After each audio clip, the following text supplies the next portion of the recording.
An early morning joint operation nets 21 people for various offenses. Police and Defense Force officers aided by U.S. law enforcement teamed up to execute Operation Recoil.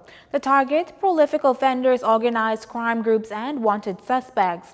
Among those locked up on drug charges was a Matthew Street resident after marijuana was found in his home. The same in the case of a man of Southwest Ridge and two women and a man of Winders Terrace and a couple of Step Street Fox Hill. Some 14 other men were taken into custody in connection with a string of criminal offenses. Police, meantime, have cut loose the identity of the man killed outside a bar in Kennedy subdivision Tuesday night.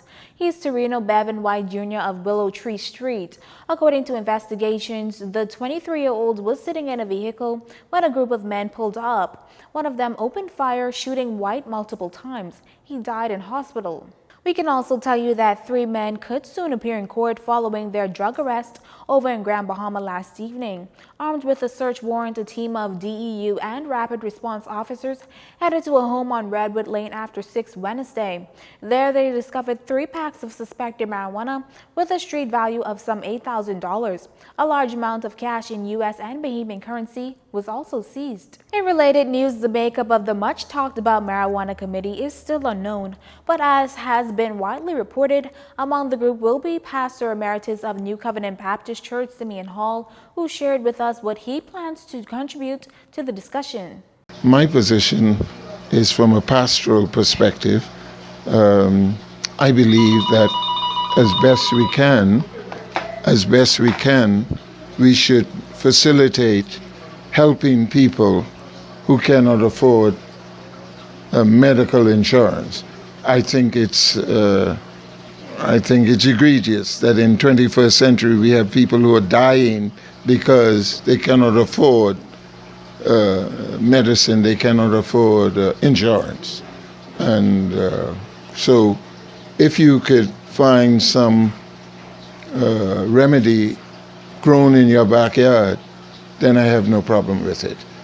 Bishop Hall, who served on the CARICOM Regional Commission on Marijuana, says there needs to be extensive study on the issue before it hits the halls of Parliament.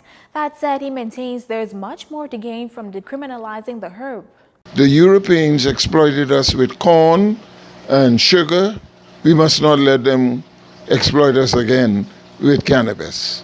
And that's what I'm for. I without apology.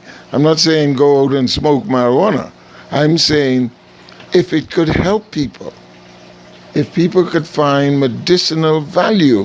We saw scores of persons who came to our town meetings who said that after trying all sorts of medicine, they now have help from the marijuana plant. Bishop Hall is scheduled to speak with clergymen from various denominations in the coming weeks. Increased police ahead of the new public school year. National Security Minister Marvin Dames says while there are no new plans, officers are focusing on areas where students assemble. We're beginning now to hone in and fine-tune a lot of the initiatives that we would have introduced and that would have been in existence that were reaping some results. So Commissioner of Police and his team are up and about, and they're building those relationships with the communities, that is the churches, the schools, the neighborhoods, and civic society. So yeah, so we're excited.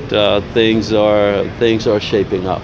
Police officers were once posted on school campuses across the country, a decision for which the Christie administration was harshly criticized.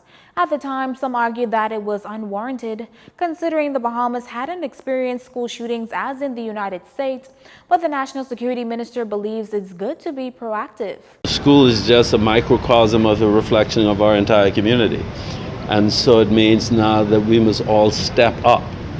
That is parents, guardians, community members, neighborhood members. We must all step up and lead and guide and nurture our children so that when they do go to school, they go to school to learn. The majority of schools reopen on Monday, September 3rd. You're watching JCN News. Stay with us.